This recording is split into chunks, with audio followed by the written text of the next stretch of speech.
Encuentro cercano a la muerte por ataque criminal. Mi esposo y yo nos separamos.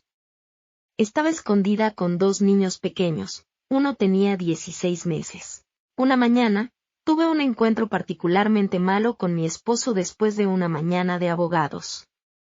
Lo había llevado allí porque él no conduce. Sabía que si no lo llevaba a la reunión, no iría, así que lo llevé. Al regresar a la casa conyugal, donde yo ya no vivía, me pidió que entrara. Le di una excusa para evitar entrar. Tan pronto como salió del coche, me aparté de la acera. Yo temblaba violentamente.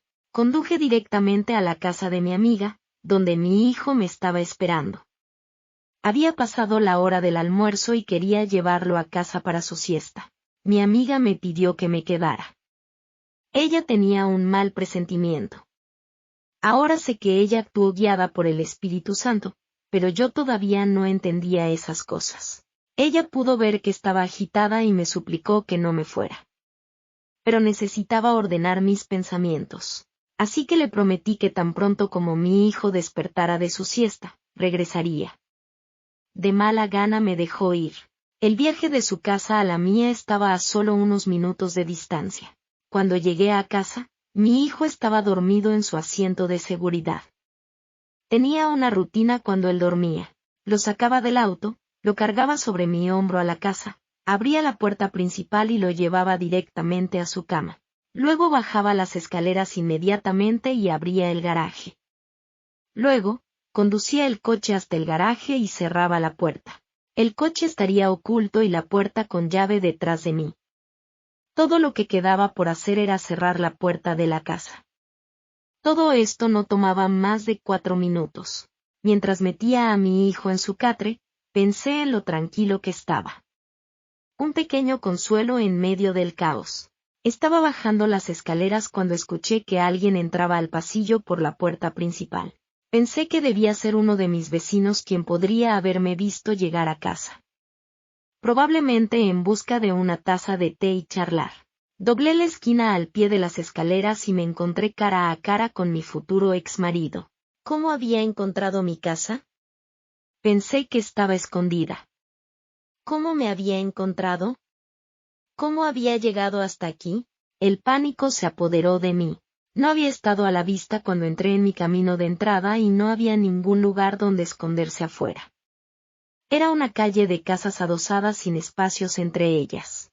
No había arbustos frondosos detrás de los cuales esconderse. No hay edificios únicos detrás de los que esconderse. Simplemente no había ningún lugar donde esconderse. ¿Por dónde había venido? Solo había estado arriba 1 minuto o 2. Pensé, Dios mío. Ayúdame. Sabía instintivamente que tenía que mantenerlo alejado del bebé. Así que hice lo único que podía hacer dadas las circunstancias, lo invité a la sala de estar. Fui a la cocina a poner agua para el té. Eso me daría 1 o 2 minutos para pensar. Sabía que quería hablar, que era lo último que yo quería hacer. La sala de estar estaba escasamente amueblada. Me senté en mi único sillón y él se sentó en el borde del sofá. Yo estaba tensa. Mi marido empezó a hablar. Quería que volviera con él y le diera otra oportunidad. Quería que fuéramos una familia. No podía ver que era demasiado tarde para eso porque había destruido la confianza, el amor o los sentimientos positivos que alguna vez tuve por él. Ahora me estaba rogando, no puedo dejarte ir. No puedo soltar a los niños. No puedo dejarte ir. Angustiada pensé, Dios mío. Necesito tu ayuda. No puedo manejar esto. Por dentro gritaba. Momentáneamente, alejé la conversación de nosotros. Estaba desesperada. Pensé que realmente se iría, pero se quedó, y luego pidió prestado mi coche. Tuve que sacarlo de mi casa. Mi esposo no tenía licencia de conducir. Nunca había conducido un coche por lo que yo sabía. En ese momento, no me importaba si el auto alguna vez regresaba. Si eso es lo que hacía falta, podría quedarse con el auto. Estaba más allá de todo pensamiento racional. Le pedí que nuestro amigo común devolviera el coche y que lo devolviera a tiempo para que yo recogiera a mi hija de la escuela. Y luego, casi tan rápido como había aparecido, se fue. Me quedé con un sudor frío. Era poco después de las 3 y tenía que recoger a mi hija de la escuela. Mi hijo aún dormía, pero no lo despertaría hasta el último minuto. Tendría que levantarlo sobre las 3:10. Eran apenas las 3:09 cuando el coche se detuvo en el camino de entrada. El sol brillante de la tarde se reflejaba en el capó. No pude ver la cara del conductor, pero asumí que era nuestro amigo común. El conductor abrió la puerta y salió del auto. Era mi marido. Ahora solo disponía de 20 minutos para despertar al bebé, llegar a la escuela y recoger a mi hija. Esperaba poder conseguir las llaves de mi esposo sin dejarlo entrar en la casa. Pero entró con fuerza en la casa antes de que pudiera llegar a la puerta para cerrarla. Llevaba un sobre de Manila y estaba enojado de nuevo. Entró a grandes zancadas a la cocina y arrojó el sobre en la mesa. Gritándome, tomó el sobre y sacó el acuerdo de separación. Con ira desafiante, garabateó su nombre en la parte inferior, todavía gritándome mientras firmaba. Si eso es lo que quieres, puedes tenerlo. Gruñó. Tuve que alejarme de esa ira. Me retiré a la sala de estar. Él siguió. Cruzó la habitación y se sentó en el borde del sofá. Comenzó a suplicarme que no le hiciera esto. Me senté en el sillón, como una piedra. Yo estaba impotente. Lo odiaba y quería que se fuera, pero no podía moverme porque le tenía miedo. No podía permitirme el lujo de hacer un movimiento en falso ahora. Mi esposo se acercó a mí y apoyó una mano en mi rodilla. Ahora lloraba y decía, no puedo dejarte, no puedo dejarte. Sin previo aviso, sus dedos se apretaron en mi pierna. Lo miré rápidamente a los ojos. No te dejaré, gruñó. Vi cambiar su personalidad en el espacio de 1 o 2 segundos frente a mis ojos. Había visto esto antes cuando estaba bebido, pero esta vez estaba sobrio y era muy peligroso. Fue rápido e inconfundible, como si alguien hubiera dibujado una sombra sobre la ventana hasta su alma. Antes de que tuviera tiempo de reaccionar, sus manos volaron a mi garganta y comenzó a asfixiarme. Pensé, Dios mío, me va a matar. Y luego lo dijo, te voy a matar. Herí sus manos y ambos caímos a la alfombra. Intenté apartar sus manos de mi cuello, pero era demasiado fuerte para mí. Si tan solo pudiera poner 1 o 2 dedos entre sus manos y mi garganta. No podía respirar. Rodé sobre la alfombra, llevándolo conmigo. Su agarre se aflojó por un segundo. Fue suficiente para respirar. Luchamos un poco más. Me gritaba y me maldecía. Mi corazón estaba latiendo. Cada vez que lograba aflojar su agarre lo suficiente como para tomar una respiración entrecortada, sus dedos volvían a encontrar mi cuello con renovada fuerza. Me estaba asfixiando y me iba a morir. A punto de desmayarme, mis hijos pasaron por mi mente. Me preguntaba, ¿qué pasaría con ellos? ¿Quién los cuidaría? No podía morir. Tenía bebés que cuidar. Ataqué con mis brazos y mis piernas y le di un golpe. El agarre de mi esposo resbaló momentáneamente y me aparté de él. Tenía que llegar a la puerta, pero él fue demasiado rápido para mí. Bloqueó el pasillo que conducía a la cocina y me abalanzó hacia la puerta. Saltó hacia el pasillo con un destello de metal en la mano. Me agarró y me tiró al suelo. Mis brazos se levantaron instintivamente para protegerme la cara mientras su mano se balanceaba hacia mí. Ahora estaba agachada debajo de él y una de mis manos arañó su garganta. Traté de hundir mi rodilla en su ingle. Traté de morderlo y patearlo, cualquier cosa para alejarme de él. Continuamos luchando uno contra otro, primero en el pasillo y luego en la sala de estar. Ahora había manchas de sangre en la alfombra. Había salpicaduras de sangre en las paredes. Me tenía inmovilizada contra el suelo y por tercera vez gruñó, te mataré. Aunque todavía estaba luchando, no podía respirar. Había cortado con éxito mi suministro de aire y sabía que iba a morir en los próximos segundos. Me rendí y todo el pánico me abandonó.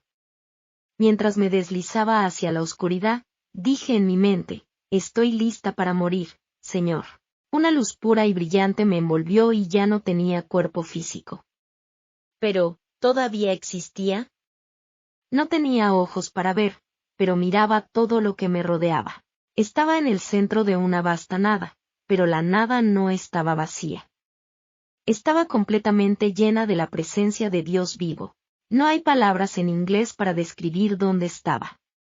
Estaba en medio de la gloria. Entonces el Señor me envolvió en su amor y me abrazó a su pecho. Estaba llena hasta cada fibra de mi ser con su paz que sobrepasa todo entendimiento. Sentí el amor que me tenía. ¡Oh Dios mío! Nunca supe que me amaba tanto. Envuelta en ese amor, envuelta en los brazos de mi Padre, entregué mi voluntad, mi yo y todo lo que era, por completo y sin dudarlo. Estaba en los brazos de mi Padre y lo único que quería era quedarme allí para siempre. Le dije a mi padre que estaba lista para volver a casa. Mi padre habló palabras que eran solo para mí. Pero lo que puedo compartir es que me dijo que entregarle mi voluntad, mi vida y a mí misma era lo que estaba esperando. Y luego me dijo que me llevaría de regreso porque aún no era hora de que regresara a casa. Mi padre me dio nueva vida, física y espiritualmente. Me devolvió al suelo de esa pequeña sala de estar. Soltó el agarre de mi marido de mi garganta y lo empujó lejos de mí. Poco a poco me di cuenta de que estaba de vuelta en el mundo. Me dolía todo el cuerpo, tendida en la alfombra de esa sala. Cuando abrí lentamente los ojos, vi a mi esposo sentado a unos metros de mí, agachado sobre la alfombra. Las lágrimas corrían por su rostro y había sangre por todas partes. Su camisa y pantalones estaban cubiertos de sangre y lloraba y gemía. Gradualmente, fui capaz de escuchar las palabras. Seguía repitiendo, ¿qué he hecho? ¡Oh Dios! ¿Qué he hecho? No entendí por qué estaba cubierto de sangre. Entonces no sabía que estaba cubierto de mi sangre. Sollozaba con el rostro enterrado entre las manos. Yo ya no tenía miedo. Me había enfrentado a la muerte y todo miedo se había ido. Sabía que tenía que sacarlo de la casa. Él ahora empezó a balbucear incoherentemente. Hablé y cuando vio que estaba viva, se puso de pie tembloroso. Por primera vez, pareció notar que estaba cubierto de sangre. Se asustó. Me levanté del suelo lentamente y me paré, hablando en voz baja. Quedaba poco en mi voz debido al daño en mi garganta. Me dolía la garganta y mi voz era ronca, pero aún tenía que convencerlo de que se fuera. Me suplicó que no llamara a la policía y le aseguré que no lo haría. Todo lo que quisiera escuchar es lo que escucharía, pero ambos sabíamos que no podía irse con la ropa manchada de sangre. Subí las escaleras y agarré un par de pantalones que esperaba que le quedaran bien. Cuando se los di, se los puso rápidamente, pero mantuvo agarrados los ensangrentados. No estaba seguro de qué hacer. Comenzó a ponerse nervioso e irracional de nuevo. Hablé con él, tratando de decir las cosas que él quería escuchar. Al mismo tiempo, traté de guiarlo hacia la puerta principal. Hasta el día de hoy, no sé qué lo hizo irse. Solo pudo haber sido el Señor. Parecía como si literalmente lo empujara por el pasillo y fuera por la puerta principal. Recuerdo cerrar la puerta tan pronto como lo empujé. Luego, volví corriendo a la cocina para poder ver en qué dirección huía. Tomó 5 segundos llegar a la ventana de la cocina, pero cuando miré hacia afuera, se había ido. No había rastro de él. Había desaparecido sin dejar rastro. Fue entonces cuando mi cuerpo entró en shock. Hay un informe policial y un informe del hospital sobre esto y había fotografías de mis heridas. Cuando me llevaron al hospital, colocaron a un guardia policial afuera de la puerta de mi habitación. En menos de 6 meses, me mudé, me divorcié, me cambié el nombre y el de mi familia y me escondí. Mi exmarido mientras vive en otro país, sigue vivo y es muy peligroso.